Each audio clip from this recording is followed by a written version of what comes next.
समाजाच्या जागेवरून एक वाद निर्माण झाला होता. देवस्थान आणि गावकरी असा तो वाद निर्माण झाला होता.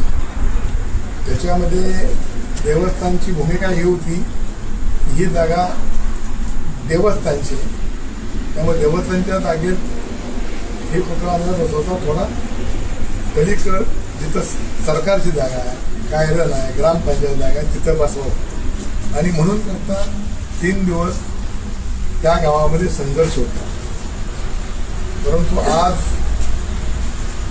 आमच्या जिल्ह्याचे पालकमंत्री जयाभाऊ गोरे साहेब, या विभागाचे IG फुलारे साहेब, नूतन इथले जिल्हाधिकारी निवडून आलेले कार्तिकी साहेब आणि आपल्या जिल्ह्याचे SP साहेब सन्माननीय कुलकर्णी साहेब यांच्या समेत मराठा समाजाच्या काही गावातल्या ग्रामस्थांची बैठक झाली.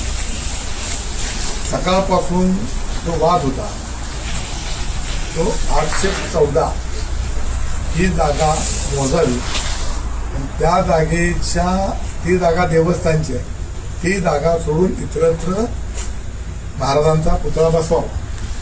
आणि मराठा समाजाची मागणी होती की तुम्ही सक्षम अधिकाऱ्याकडनं ती जागा मोजा, आणि ती जागा मोजल्यानंतर जर शिवाजी महाराजांचा पुतळा त्याच्यामध्ये आला तर दुसऱ्या ठिकाणी आम्ही हलवायला तयार आहोत.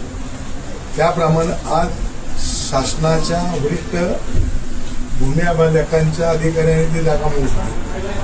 त्याच्यामध्ये महाराजांचा पुतळा हा 814 या गटाच्या जवळ येत असल्यामुळं मराठा समाजानं जे शब्द दिला होता त्याप्रमाणे तो पुतळा तिथून बाजूला बसवण्याची संमती बरोबर आहे ना दिलेली आहे.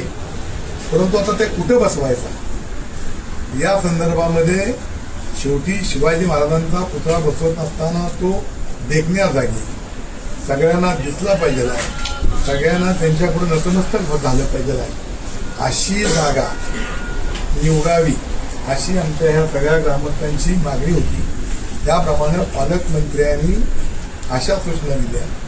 उद्या जिल्हाधिकारी साहेब, जिल्ह्याचे SP साहेब आणि मी स्वतः यांच्याबरोबर जाणार आम्ही तिथं, आणि गावकऱ्यांच्या संमतीनं, मग ती शासनाची जागा असो, वेगवेगळ्या विभागाची जागा असो, जी जागा गावकऱ्यांना आणि SPंना आणि कलेक्टर साहेबांना मान्य होईल, बरोबर ना, बरोबर, त्या ठिकाणी हा पुतळा बसवायचा आहे.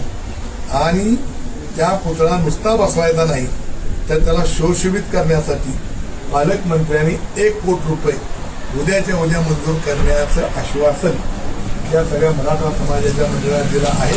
त्याबद्दल मी त्याचं स्वागत करतो आणि मराठा समाजाच्या माझ्या सगळ्या कार्यकर्त्यांचं मी अभिनंदन करतो की त्यांनी ह्यातून मार्ग काढला. त्याबद्दल धन्यवाद.